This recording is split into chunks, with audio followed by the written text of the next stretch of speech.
Rasa sakitnya seperti kulit yang disayat-sayat kemudian dibakar dengan minyak panas.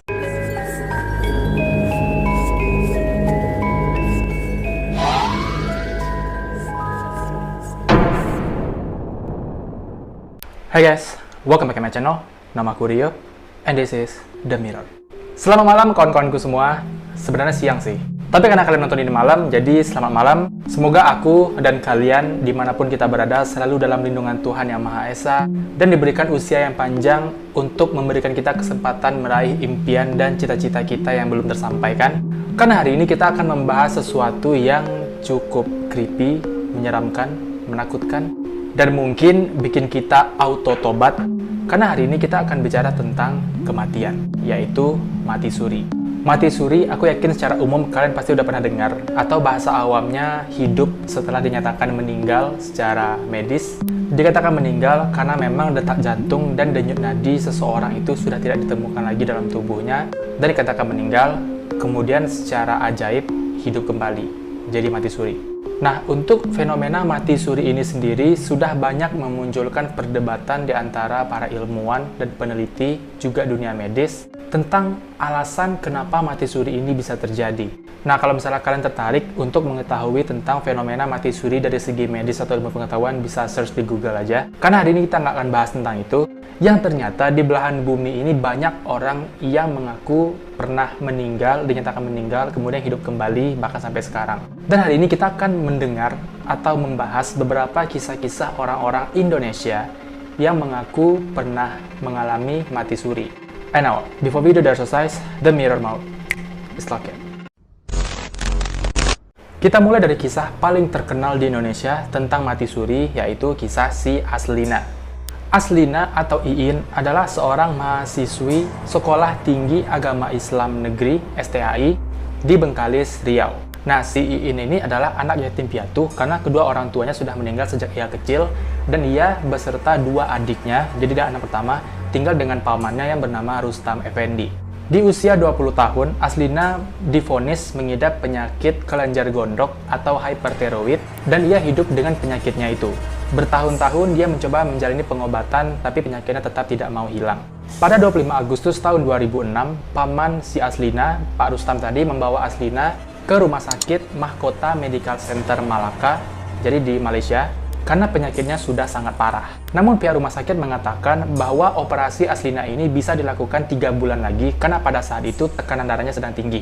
Tapi sayangnya, keesokan harinya pada tanggal 26 Agustus 2006, pada pukul 2 siang waktu Malaysia, Aslina yang saat itu berusia 24 tahun, detak jantung dan denyut nadinya sudah tidak ada lagi.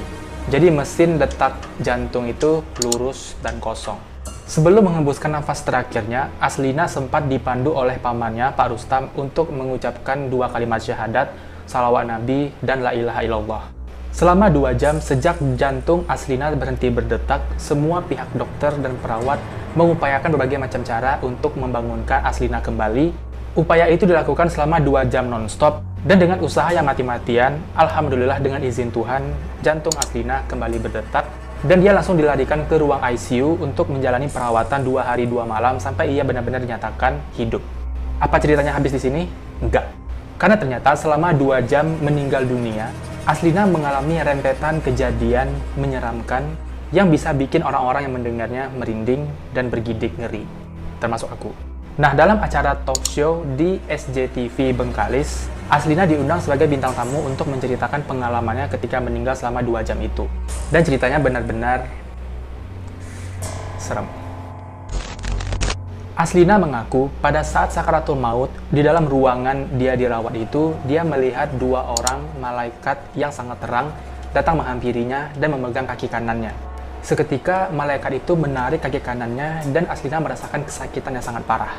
Rasa sakitnya seperti kulit yang disayat-sayat kemudian dibakar dengan minyak panas. Aslina melihat dengan jelas bagaimana malaikat itu menarik rohnya, nyawanya dari tubuhnya hingga lepas. Nah, saat nyawa Aslina sudah lepas dari tubuhnya itu, dia bisa melihat semua dokter, perawat, pamannya, dan adik-adiknya juga keluarganya sedang menangisi tubuhnya yang terbaring kaku di ruangan itu. Jadi dia bisa melihat tubuhnya terbaring di atas kasur rumah sakit. Setelah itu, 2 malaikat tadi membawa Aslina dan bertemu dengan seorang pria muda yang berusia 17 tahun dengan wajah yang berseri dan bercahaya. Nah, sebelumnya Aslina ini ketika sakaratul maut itu dia sangat ingin bertemu dengan ayahnya yang sudah meninggal sejak usia 55 tahun. Dan ketika bertemu dengan pria berusia 17 tahun itu, si Aslina tetap ngotot kepada dua malaikat yang membawanya bahwa ia ingin bertemu dengan ayahnya. Kemudian dua malaikat itu berkata kepada Aslina bahwa pria muda ini adalah ayah Aslina. Pastinya Aslina kaget gak percaya, karena yang ia tahu ayahnya meninggal di usia 55 tahun, bukan 17 tahun. Saat itu, dengan wajah berseri dan tersenyum, ayah Aslina yang berusia 17 tahun itu bertanya kepada Aslina, apa yang membuatmu datang ke sini? Kemudian si Aslina menjawab bahwa ia datang ke sini untuk memenuhi panggilan Allah Subhanahu wa Ta'ala. Tapi ayah Aslina meminta Aslina untuk kembali hidup untuk menjaga adik-adiknya. Karena adik-adiknya sebatang kara dan gak punya siapa-siapa lagi selain Aslina sebagai anak pertama. Tapi Aslina tetap teguh dan berkata bahwa ia kesini untuk memenuhi panggilan dari Tuhannya, Allah Subhanahu wa Ta'ala. Nah, setelah bincang-bincang dengan ayah mudanya ini, Aslina kembali dibawa oleh dua malaikat putih terang tadi ke sebuah tempat di mana terdapat banyak wanita berpakaian rapi dan memakai hijab. Semua wanita ini sangat cantik dan wangi. Kemudian semua wanita-wanita rapi dan cantik ini datang kepada Aslina dan mencium pipi kanan dan pipi kiri Aslina. Jadi semua orang itu cipika-cipiki dengan si Aslina ini. Di sana Aslina juga bertemu dengan 1000 malaikat yang putih berseri dan bersinar, yang ke-1000-nya itu memiliki rupa yang sama. Di tempat yang sama, Aslina disuruh duduk di sebuah kursi yang sangat-sangat empuk. Saking empuknya, kursi itu serasa dilapisi oleh 8 lapis busa. Dan ketika duduk itu, seorang wanita berwajah cantik dengan senyumnya yang berseri datang kepada Aslina, dan Aslina pun bertanya kepada si wanita itu, "Kamu siapa?" Wanita ini menjawab bahwa aku adalah amal ibadahmu. Jadi sekarang ada Aslina, ada amal ibadahnya, dan ada dua malaikat putih tadi.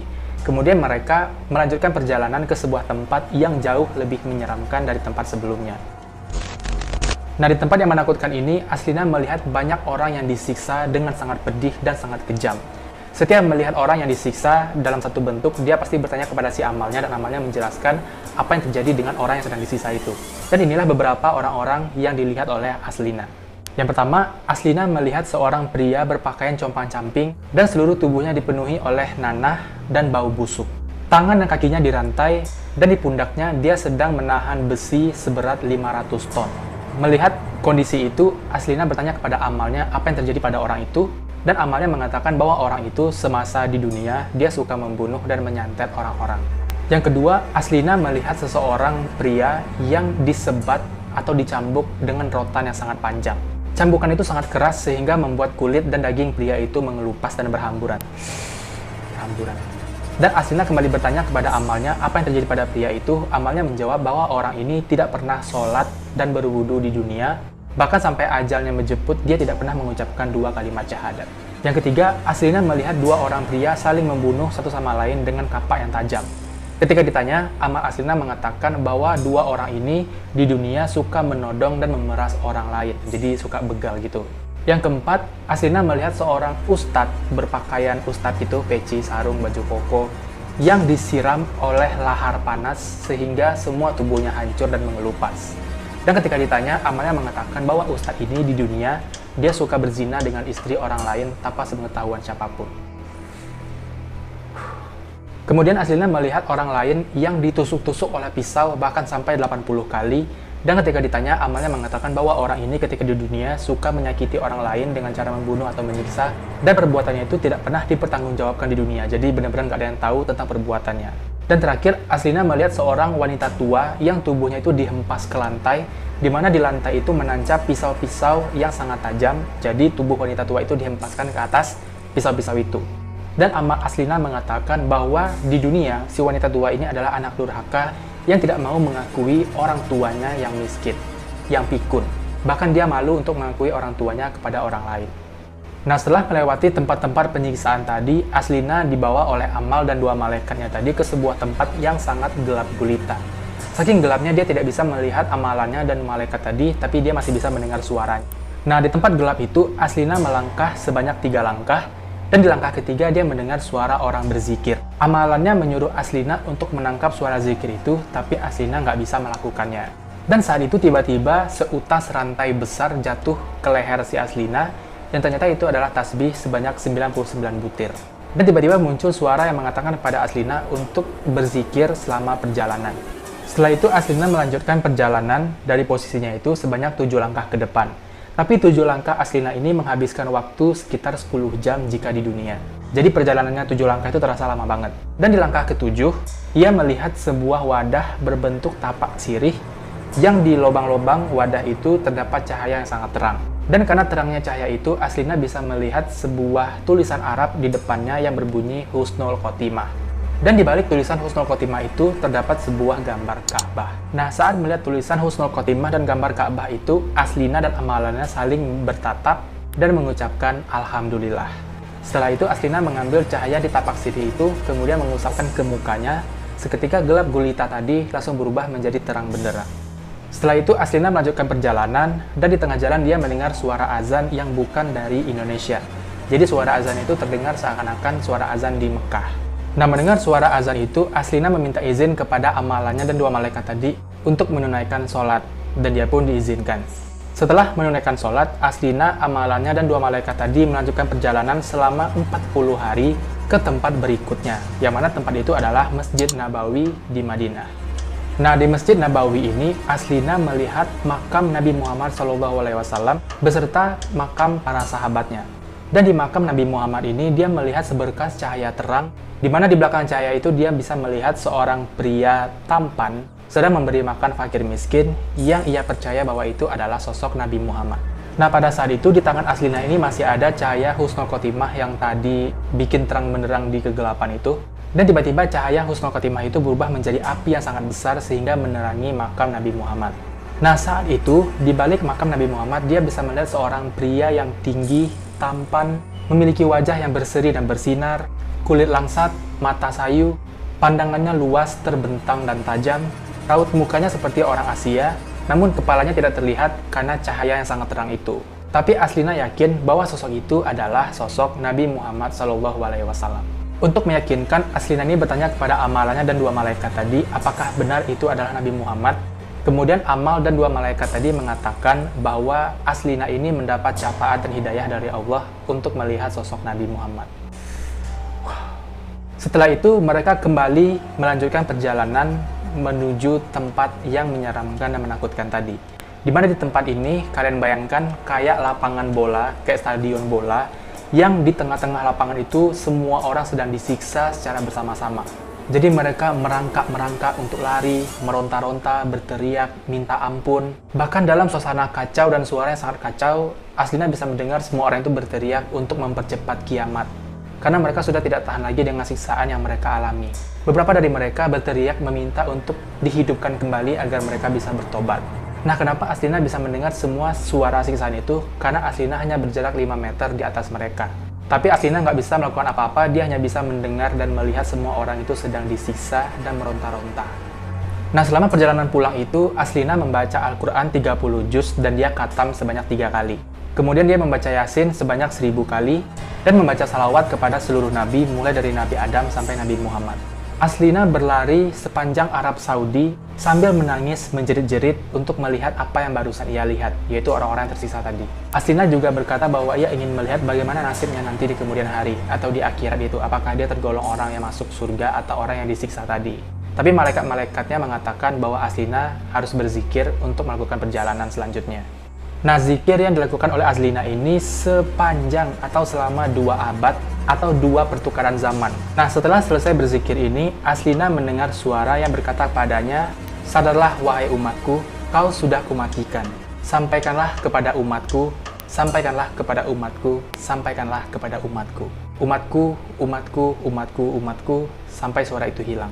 Setelah semua kejadian itu, Aslina melihat sebuah cahaya terang di depannya, dan dibimbing oleh amalan juga 2 malaikat tadi, Aslina berjalan menuju cahaya itu, dan dia pun sadar kembali, atau kembali ke dunianya. Dan itulah pengalaman yang dialami oleh Aslina selama dia mati suri 2 jam tadi. Hal ini diungkapkan oleh Aslina dalam acara talk show di SJTV Bengkalis, dan di Kick Andy dia juga datang dan menceritakan tentang pengalamannya itu. Nah, mendengar ini, siapa sih yang nggak merinding? Aku aja merinding dengarnya. Kalau kalian mau dengar cerita dari si Aslinanya langsung, kalian bisa lihat aja di YouTube, videonya ada kok. Dan ternyata kisah mistis dari Aslina ini nggak berhenti sampai di sana. Nah, setelah selesai syuting di SJTV Bengkalis itu dan Aslina keluar dari studio, para kru TV mengatakan bahwa ia melihat sosok yang menyeramkan di studio. Saat itu kru TV sedang persiapan untuk membereskan semua peralatan syuting, tapi anehnya monitor yang ingin dimatikan tidak mau mati meskipun sudah dilepas colokannya. Dan anehnya ketika itu mereka semuanya melihat sosok putih yang berdiri tegap dengan rambut yang terurai sampai ke pusar dan dia memiliki tanduk. Dan ketika ditanya kepada Aslina di luar studio sosok apa itu, ternyata Aslina mengatakan bahwa itu adalah sosok jin yang ia juga lihat selama di dalam studio. Nah, menurut kesaksian paman si Aslina, Bapak Rustam Effendi tadi, dia mengatakan bahwa Aslina ini adalah orang yang tertutup, pendiam, dan kurang percaya diri. Tapi setelah kejadian ini semuanya berbalik. Aslina mulai berubah dari segi penampilan dan tingkah lakunya, dan warna kulitnya juga terlihat lebih cerah, berseri, nggak seperti biasanya. Nah, ketika ditanya kepada pamannya ini mengenai amalan si Aslina ini, paman Aslina mengatakan bahwa selama ini Aslina selalu membaca Al-Quran dan sholat tahajud di malam hari. Dan itulah kisah Aslina yang mengalami mati suri selama 2 jam, dan kisah pengakuannya ini membuat heboh semua orang di Bengkalis, Riau, bahkan di Indonesia. Menurut kalian gimana tentang kisah Aslina? Coba komen di bawah. Nah, itu baru kisah pertama. Kisah-kisah selanjutnya akan kita bahas di video berikutnya, di part 2. Karena ada banyak kisah, kalau nggak salah ada 8 atau 9 kisah orang-orang Indonesia yang mengalami mati suri, dan kisah-kisah itu nggak kalah menyeramkan, dan nggak kalah bikin merinding dari cerita si Aslina ini. So, see you on next video guys. Bye.